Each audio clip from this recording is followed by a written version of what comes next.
Hi, I'm Rickie Fowler. This is Rory McIlroy. I'm Colin Morikawa. I'm Dustin Johnson. Hey, I'm Matthew Wolf. Hi, I'm Harry Higgs. I'm Tommy Fleetwood. And this is Rough Situations.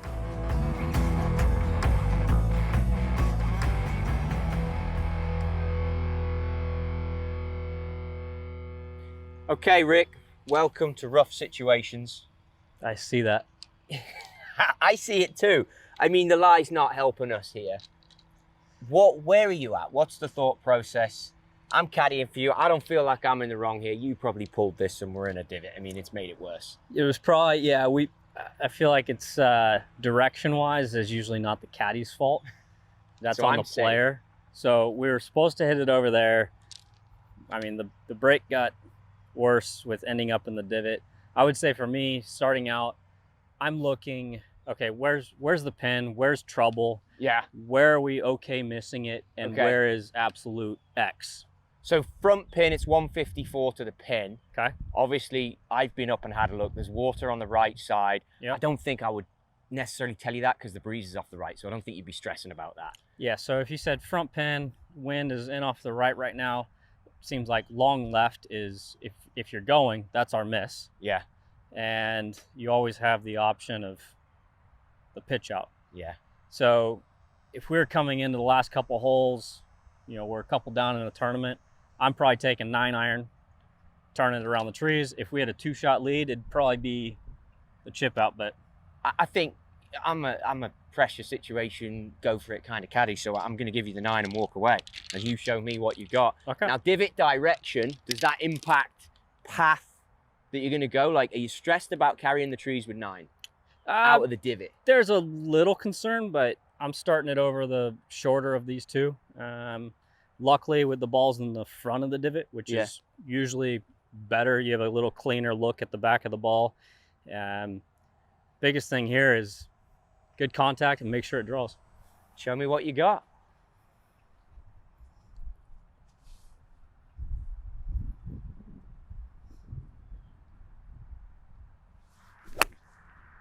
Oh, that's nice. Where'd it finish? I didn't see. I guess I should Just short left. It's good miss though. We're fine. We're pitching. And I think the key there, right? Ball turf, Yes. divot second, so we didn't even touch the sand divot. Yeah. I mean, you're almost trying to pick it a groove low, almost Yeah. hit it a little thin, but not too thin because you want to make sure you get it over the tree. I think you did a great job. I'd be very happy with that and move on. Let's move on. Front pin. It's going to be 84. And your rough situation here, Rick. I mean, you tell me, but where's the problem? What are you worried about? What are you conscious of? Problems here. So we're going front pin. It looks like left is a better miss. Short's okay. Long looks fine. Really a big thing here is clean contact and avoid hitting a palm tree or leaving it here in the bushes. So I think we're looking kind of over at that left bunker. If it cuts enough to get on the green, great.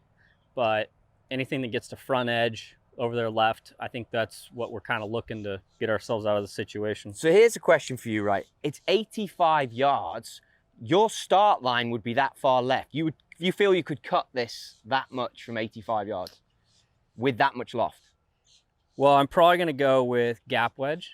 Okay, chuck me the other stick. So we'll just start there. Yeah. Hang on, start there. You're not having a second go at this. This is one done. There's no second go. So there's no start there. You mean start line there? I think you meant The only thing working against us right now, obviously the lie is not the best, but we have breeze off the right, so it's going to hold the cut up a little bit. Okay. And yeah, once you start to get a shorter distance, it's harder to move the ball. There's less speed, less spin. You know, we talked about earlier the difference in the 5 and the 5X. I play the 5. I like a little more spin, a little more control or option for shots. This type of shot, this yard. This may help a little bit, or at least I'm hoping. So technique with that ridge behind the ball? Yeah, Steeper, I mean, or? it really actually sets up for this shot. If I were having to hit a high draw from here, that would not be great. I'm with you. But hitting kind of a chip cut, you're already kind of coming down a little steeper on the ball, trying to catch ball first. So okay. I'm more worried. No, it looks okay. Right now we're just trying clean contact. So for me, usually if I'm going to cut it, and like we said, left was okay. So if it goes straight, it's not the end of the world. Big thing is good launch. I'm going to kind of back foot. I'm going to aim everything over here to the left, but then so open. left of that tree we can see, and then slight movement. Yep. I like it. And then from there, really, I'll just take the face, let the face point kind of over to the right at the flag. Yeah. But then I'll swing down my footpath. So the ball's going to start left of the face, but the face will help create that side spin. I like it. And here goes nothing. A little heavy. Not a bad, I mean, a great spot to be, and you described that earlier. Would you ever get more aggressive and try and go more direct? I don't know. For me, I don't know if I could, from that lie, I would probably get the veto from my caddy to try that shot. Little better lie, or if it was just in the pine straw, a lot easier to look at that shot. But when left was okay for a miss, take the chance of, if you're able to cut it, great. If not, take the, bring your short game into play, whether you putt it or chip it up. I think we as amateurs, we romanticize about when do you override the caddy? When do you say, this is the way it's going to be? Well, there's definitely been a couple situations. I'm myself versus my caddy.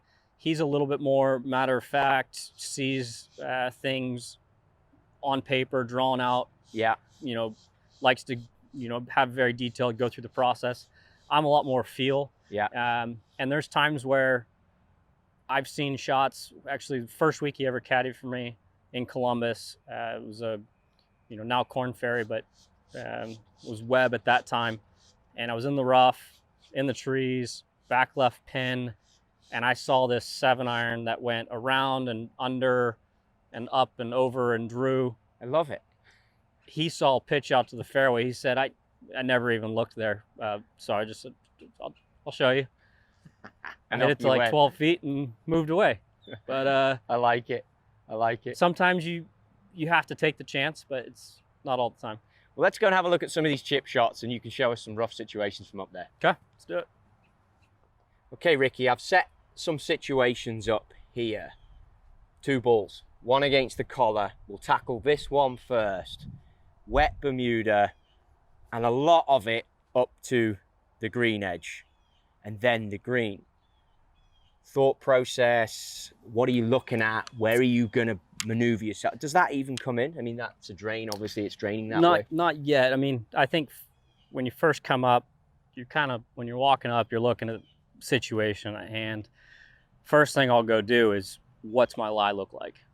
That'll either dictate what you can or can't do. And then start to look at the shot, knowing like, this lie looks, it's halfway decent. It's kind of little down grain.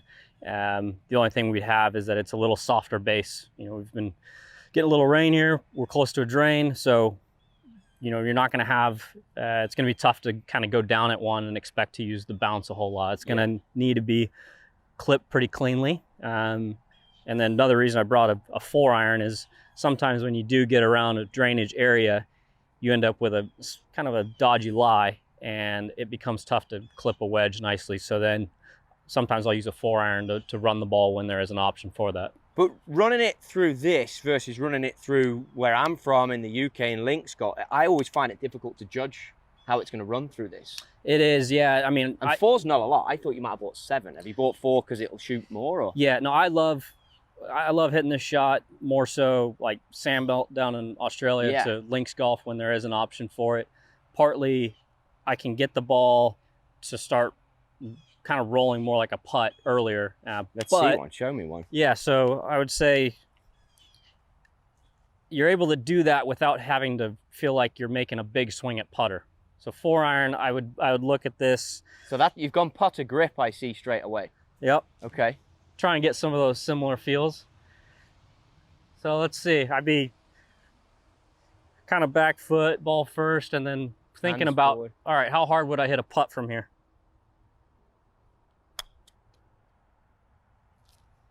I mean, that's really good.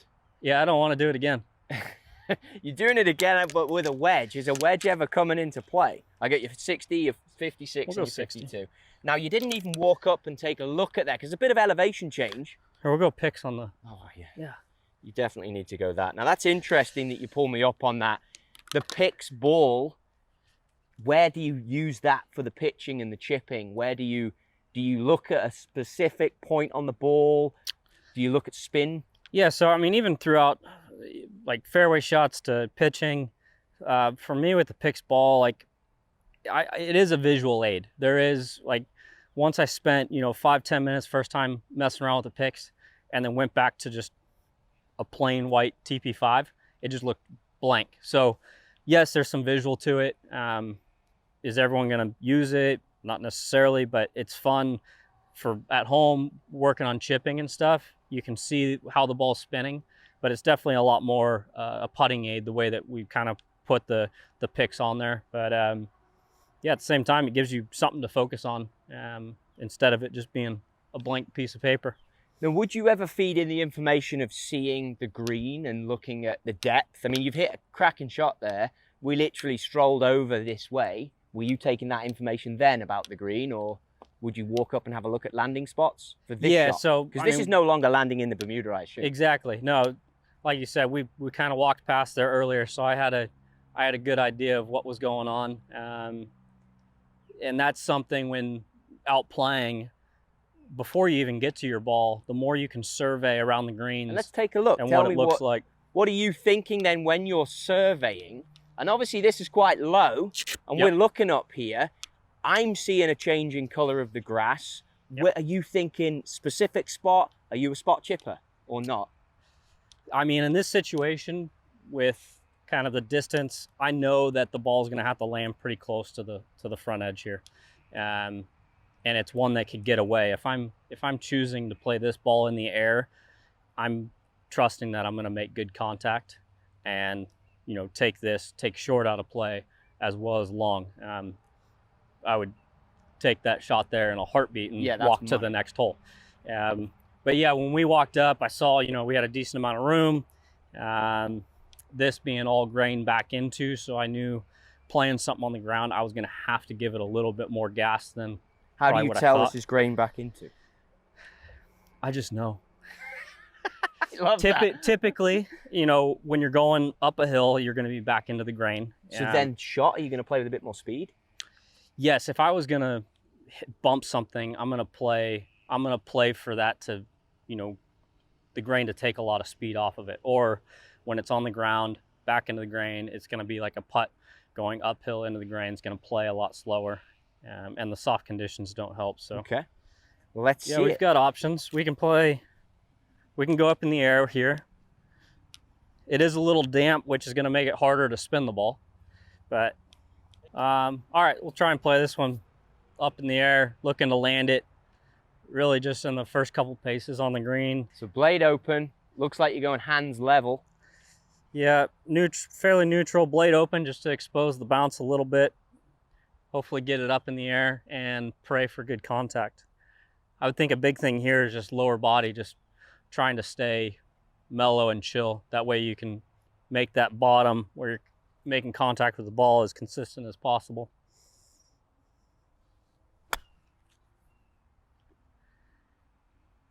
That's so good. That's so good.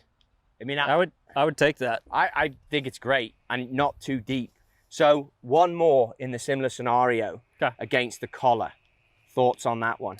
I would say this one is never getting flown onto the green. Yeah, you're back into the chip and run. You're not going to be able to put any spin on it. I'd say you're taking, because you can see once we get up to the green, before the pin and especially after, it's starting to run away. It's back down grain. So if you're not careful, you can get one that's going to run away pretty quickly. Yeah. So I would say you're accepting a shot from here. If it came up just short or just got onto the green, that's a good shot from this situation. That way you're not bringing in, long, now you're chipping back into the grain. What club are you thinking? Club here.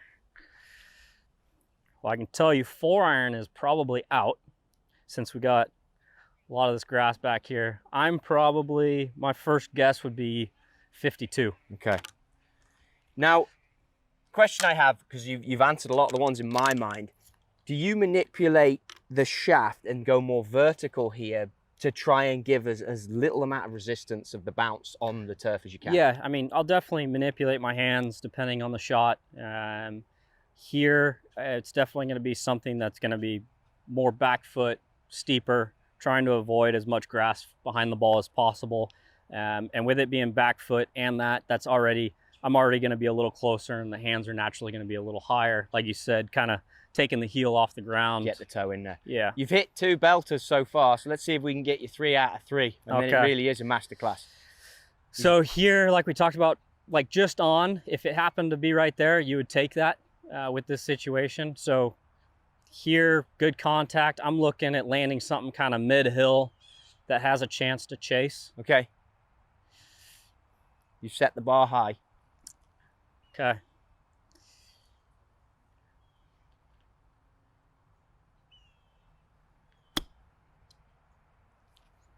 Hit it. Please hit it. I got away with it. That actually skipped really well right there. It did. These rough situations aren't too rough for you. I like it. Top man, 3 great results. Cheers. Thanks. Next time on Rough Situations. Right, rough situation here, front pin, 47 yards. Where you at? Where's the head at first? Oh, the head's fine, the head's fine. Okay. Where's your and my relationship at? It's always been rocky, but it's just going from bad to worse at the moment. All right. So the first protocol, I want to miss the trees. If I miss the trees, that's one part of it done. Get further up, I'm going to have a look at how the ball's going to react when it rolls and where I want to go. At the end of the day, past the pin would be all right. Short of the pin, not ideal, but I can still get up and down. But I'm going to choose something that I know is going to get under the trees, basically, and go from there. Go for it. So here we go. Try not to move the ball as well when you're grounding the club. I like that.